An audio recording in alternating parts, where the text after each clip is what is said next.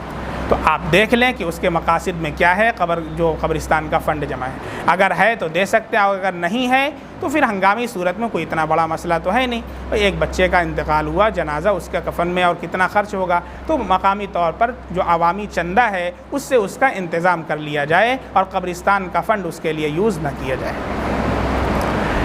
میری بیوی کا افیئر ہے، اس کے میکے میں نے اتنے پر بھی صبر کیا اور اس کو معاف کیا، پر اگر اس نے مجھ سے یا میں نے اسے قرآن شریف پر ہاتھ رکھ کر قسم کھلایا کہ اب اس راستے کو چھوڑ دے، یعنی غیر مرد کے ساتھ ہم بستری کیا، تو میں قسم کھاتی ہوں قرآن کریم کی نہیں کروں گی، اور پھر اگر قسم کھا کر بھی اس نے غیر آدمی سے ہم بستری کی تو اس کا عذاب کیا ہوگا؟ محمد رئیس باغوان جلگاؤں سے۔ دیکھیں، محسنہ یعنی شادی شدہ، ایک تو زنا بہت ہی گناہ کبیرہ ہے، اور حدیث میں آتا ہے الزانی حین یزنی وہو لا یؤمن، زانی جو جس وقت زنا کرتا ہے اس وقت اس کا ایمان اس سے نکل جاتا ہے، تو بہت ہی شدید وعید اس کے لیے ہے۔ اور پھر جو شادی شدہ زنا کرے اس کے لیے رجم کا حکم ہے، سنگسار کر دینے کا حکم ہے۔ جو غیر شادی شدہ اس کے لیے تو 100 کوڑا ہے، لیکن شادی شدہ اگر زنا کرے تو اس کے لیے اسلام کے اندر رجم اور سنگسار کر دینے کا حکم ہے، لیکن یہ سزا اسلامی حکومت جہاں پر ہے وہ حکومت طے کرے گی، ہر کس و ناکس اس کو طے نہیں کرے گا۔ بہت سخت عذاب ہے، اس سے توبہ کی ضرورت ہے۔ آپ اپنی بیوی کو سمجھائیں، اہلیہ کو سمجھائیں کہ وہ بہت سخت سزا ہے، اس سے بچے، اور آپ کی غیرت ہے اگر اس کو ایک موقع دیں، اگر وہ باز آ جاتی ہے اور سمجھانے سے اللہ سے توبہ کر لیتی ہے اور اس مرد سے بالکل اپنے تعلق کو قطع کر لیتی ہے، ختم کر لیتی ہے، بہت اچھی بات ہے، نہیں تو پھر آپ اپنے گھر والوں سے مشورہ کر کے آپ جو ڈیسیزن لینا چاہیں لے سکتے ہیں، آپ کو اس کا حق ہے۔ ایک ساتھ 3 عقیقہ کر سکتے ہیں کیا؟ ہم کو معلوم نہیں، بتلائیے۔ فیروز خان سیونی ایم پی سے۔ جی بالکل کر سکتے ہیں، ایک ساتھ 3 عقیقہ۔ ایک جانور ہے اس میں 7 حصے، بڑے جانور میں 7 حصے ہوتے ہیں، تو اگر آپ نے بڑا جانور لیا ہے تو اس کے اندر 3 عقیقہ کر سکتے ہیں، اور بلکہ لڑکی اگر ہے تو ایک لڑکی کا 1 حصہ ہوتا ہے تو اس میں 7 عقیقہ ہو جائے گا۔ لڑکا ہے، ایک لڑکے کے لیے 2 حصہ یا 2 بکرا یا افضل ہے، تو آپ اس میں 2 حصے اگر لیں تو 2 2 4 2 6 3 حصہ 3 بچوں کا ہو جائے گا، اور 1 حصہ بچا ایک لڑکی کا ہو جائے گا۔ تو اس لیے آپ 1 سے زائد بھی عقیقہ کر سکتے ہیں، کوئی حرج نہیں۔ اسی طریقے سے عقیقہ اور قربانی دونوں بھی ایک ساتھ کرنا چاہیں ایک ہی جانور میں تو وہ بھی کر سکتے ہیں، کچھ حصہ عقیقے کا ہے کچھ حصہ قربانی کا ہے تو بھی کر سکتے ہیں۔ رکوع میں سبحان ربی العظیم یا سبحان ربی العظیم پڑھتے ہیں، اور سجدے میں سبحان ربی الاعلیٰ یا سبحان ربی الاعلیٰ پڑھتے ہیں۔ آصف یوپی سے سبحان ربی العظیم کیا پڑھیں گے؟ سبحان ربی العظیم۔ با کے نیچے جو زیر ہے اسے معروف پڑھنا ہے، مجہول نہیں پڑھنا ہے۔ ربیل تو با زیر بی یہ معروف ہے، اور رب یہ مجہول ہے، تو معروف پڑھنا ہے، مجہول آواز سے بچنا ہے، مجہول پڑھنا مکروہ ہے۔ اس لیے کیسے پڑھیں گے؟ سبحان ربی العظیم، اور سجدے میں سبحان ربی الاعلیٰ، ربیل نہیں ربی الاعلیٰ۔ بات سمجھ میں آ گئی؟